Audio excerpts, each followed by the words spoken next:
everyone. As people are joining us, Mary, I've been doing sort of a Substack live every week. And actually, I'm interviewing Jessica Couric tomorrow about the SNAP cuts.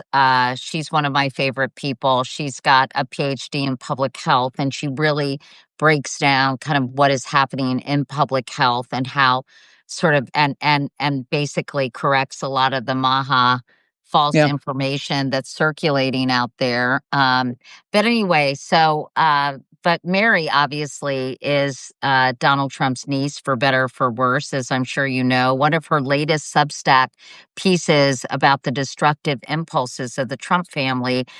And of course, so many people have been focused on the East Wing, I think, for the past couple of weeks. Friends of mine have told me, this is one of a litany of things that bothers them, but seems to exceed some of the other things that they have found troubling about the Trump administration.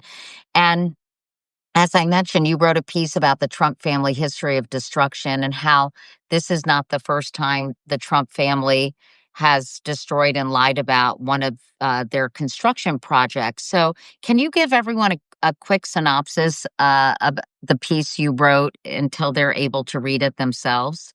Sure. And first, I just want to say that, the fact that SNAP benefits are being canceled for millions and millions of people, I think 42 million Americans receive SNAP benefits, 39% of those are children, is one of the most important things right now. The Trump regime is choosing to allow children to go hungry to score political points.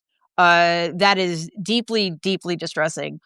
So Yes, why? and yes, you're right. And we're going to be talking, just so you Right. know, we're going to be talking to Jim Acosta about that because he has been spending time in food lines Yeah. where federal employees have been going for the first time and going and talking about SNAP payments. And we're going to do a really deep dive, you all, tomorrow with my friend Jessica Couric, rhymes with Couric, but spelled very differently. And she really talks about this trend among, I think, MAGA people in particular, Mary, who are suggesting that people are ripping off the government, that Right. they don't need these benefits, Right. and it could not be further from the truth. But Right. so just so you know, don't worry, we're not ignoring that story, but I appreciate you raising it today. Yeah, well, I mean, I'm just following from what you said. The fact that you're speaking with Jessica, it's so incredibly important.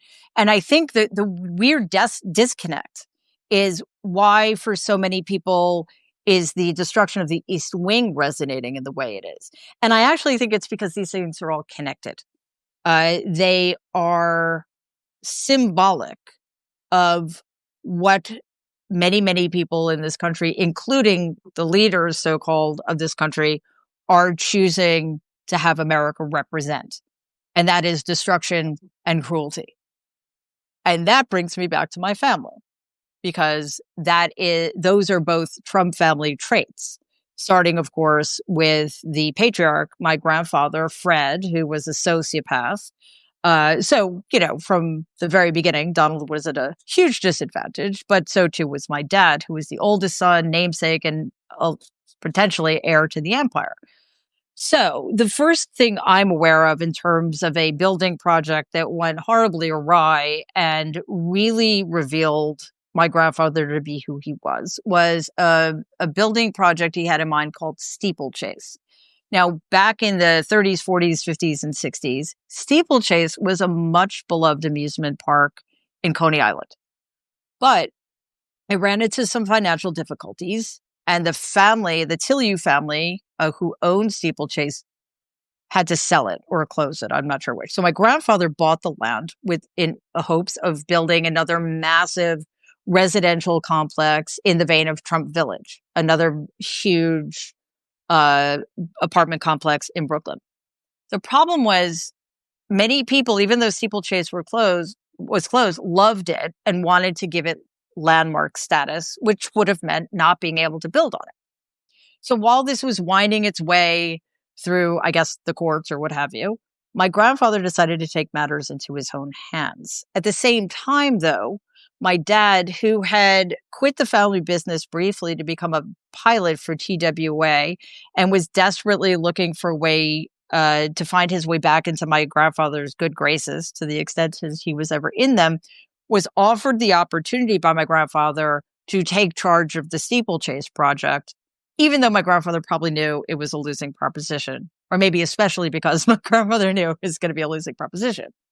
So, in order to circumvent the landmark status process and risk losing the potential for building what would have been a very lucrative residential project, my grandfather hosted an event, making, again, my dad the face of it, in which there were bikini clad models, my grandfather wielding a sledgehammer, selling bricks to people to throw through the stained glass windows at Steeplechase and essentially destroy it, even though he had no rights to it at the time. But because it was had already been destroyed, there was nothing to make a landmark anymore. So my grandfather ended up not being able to build on it, but at the same time, Steeplechase, as Brooklyn residents knew it, was gone because it was destroyed by my So grandfather. basically, if he couldn't have it, he wanted it destroyed. That's right. Now, I'm just curious how you have felt as you've watched the East Wing of the White House, which was obviously very historic, not to mention Jackie Kennedy's Rose Garden destroyed by your uncle. Tell me your feelings as you've watched this happen. I mean, as always with anything awful Donald does, I'm never surprised. I think what I try to tell people as often as I can with him, there's no such thing as worst. He will always get worse, especially if given the wide latitude that the Republican Party continues to give him, including the corrupt, illegitimate supermajority of the Supreme Court. It is just in his DNA.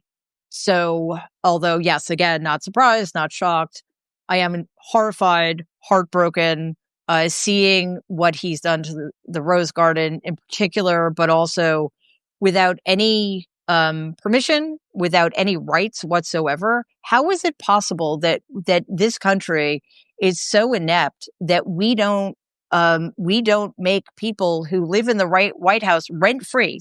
He's a civil servant who lives at taxpayer expense in the White House. He doesn't own it. Why is he allowed to do whatever he wants to do? It's a disgrace. Well, Mary, so I was asking that same question and learned that the Commission of Fine Arts is an independent federal agency that was established by Congress to advise presidents on historic preservation. And Donald Trump, your uncle, fired all 6 members of this commission. So I guess he's filling those jobs with his cronies, which, I mean, I can't understand how this is happening. Well, I think part of it is if you don't consult the agency you're supposed to consult, whether or not it's stocked with cronies or independent actors, then how can they stop you? He did not. In fact, he lied publicly. He said that the ballroom project, which also, by the way, should not be allowed to go forward, would not touch the pre-existing buildings of the White House, including the East Wing. So he lied. Shocking, I know. And then instead of asking permission, instead of letting anybody know what he was going to do, he just ordered the bulldozers to raise the East Wing to the ground, and now it doesn't exist. You probably know this story, but a lot of people may not. When Donald was involved in the Trump Tower project in the 80s, in order to make room for Trump Tower, the building that needed to be torn down was a department store called Bonwit Teller. Mm-hmm. And Bonwit Teller had on its facade these incredibly valuable friezes, Art Deco friezes that the Metropolitan Museum of Art desperately wanted. And Donald agreed that in the process of tearing down Bonwit Teller, he would have his crew very carefully take the friezes down and donate them to the Metropolitan Museum of Art. When he found out that making that effort would cost like a day or two extra and another $30,000, he ordered the contractors in charge of the Bonwit Teller demolition to destroy the freezes. So what recourse is there? And that's the problem. That's what he's figured out. It is so much easier to destroy things and tear them down. And once you've done that, there is no recourse. We can't rebuild the East Wing of the White House. We cannot get back those Art Deco friezes that were works of art. We can't. So I he gets his way. I want to add, one of my colleagues just said the president appoints members of this commission. We were talking about the Commission of Fine Arts, everyone, an independent federal agency that is supposed to advise presidents on historical preservation. Donald Trump fired all 6 members. But I wanted to mention that Joe Biden also fired some Trump era appointees on that very commission. And I guess the president appoints members of that commission to 4-year terms. Joe Biden had appointed all 6 members after firing some of Mr. Trump's appointees, with some commissioners set for terms ending in 2028. I just wanted to point that out, that apparently, I guess, presidents have used their Mhm. discretion in getting rid of these people. Meanwhile, the budget for this ballroom is up to $350 million, probably more, paid for by a lot of corporate donors, like Brian Roberts from Comcast contributed, which Jesse Waters has made hay with that, saying that how embarrassing for MSNBC that the head of Comcast, although they're spinning off, but anyway, or just NBC News in general. Um, so you've been asking a lot of questions like, where's all this money going to? And I'm s- I imagine it's not going to be $350 million to build this Well, ballroom. So where is the money going to, as far as you know? I mean, unless it's made out of gold, actual gold. No, it couldn't possibly be $350 million. Well, I think the term quid pro quo comes to mind. There is no reason for the CEOs of Apple and Meta and Google to be donating, quote unquote, donating so much money to this unnecessary and in my view, obscene project in exchange for nothing. Plus, of course, as some of us know, underneath what used to be the East Wing is the bunker, the presidential bunker. And I'm pretty sure since Donald spent time there cowering during the peaceful protests in Lafayette Park in the wake of George Floyd's murder, he probably realized that he wanted to upgrade the bunker too. I don't know why, but clearly this is not just about building a ballroom. I want to just say that there's breaking news, Mary. The Pentagon has apparently reportedly issued an order requiring all 50 states and DC and all U.S. territories to train about 23,500 National Guard members as, quote, quick reaction forces for nationwide crowd control following Donald Trump's executive order to combat civil unrest. This is Aaron Parnas, who's our friend here on Substack, is reporting that. What does it sound like he's getting ready to do here, Mary? Well, it sounds like he's first of all, it's to me, my dad was a second lieutenant of the National Guard, and the egregious misuse of National Guardsmen kind of breaks my heart. Actually, National Guardsmen are there to help American citizens in times of need, whether natural disasters or what have you, not to police U.S. citizens the way Donald is requiring them to do. But it sounds to me that this is in advance of declaring martial law. Because as Let me just sure, add this, Mary, so it gives us some more perspective. The internal memo outlines training and riot control tactics, including use of batons, shields, tasers, and pepper spray, with full operational readiness by January 2026. Critics warn the move could normalize a national militarized police force, potentially enabling federal deployment of troops to Democratic led states or even interference in elections under claims of voter fraud.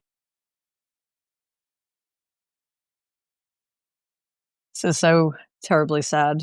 That's Um, scary. Yeah, it is wildly unnecessary. This is a solution in search of a problem. And Donald, as we should all be aware by now, has authoritarian dictatorial tendencies. And he's entirely unchecked right now to do whatever he wants or whatever those in his orbit believe he needs to do to acquire more power and become essentially invincible. So, there are so many ways in which this is terrifying, but we do have I hate to say this, but it happens to be true. The most important election of our lifetime is coming up in 2026. And we know that ICE agents are being authorized um, to what's the word I'm looking for? To be at polling places in California and I think New Jersey, but I'm not sure. And the only reason they would be there in not coincidentally neighborhoods that are predominantly Latina is to intimidate potential voters. So I think we are crossing a line here, and I I talk about this a lot. I've certainly been talking about it since January 2025. The longer Donald is allowed to, and his regime are allowed to go unchecked, and you used what I think is the most critically important word right now, the more their actions get normalized, the more people are willing to accept, the more transgressions people are willing to accept, and the more people get used to the idea that their constitutional rights are being chipped away. And that to me is one of the most terrifying things, that people are getting used to it and people don't recognize anymore the extent to which this is so deeply un-American. I'd love to have you back and talk about the grift that we're seeing. I had the New Yorker, the writer from the New Yorker. What was his name again, you guys? He was so nice. David Kirkpatrick, who's really reported on how much grift we're seeing by the Trump family. Yeah. All this transactional stuff that's going on. And by the way, I'm interviewing Joyce Vance after I talked to Jim Acosta. Awesome. And one of the first chapters in her new book about democracy, I think it's called Don't Be a Frog. And she's Yeah. talking about the boiling water, which is getting hotter and hotter, as you said.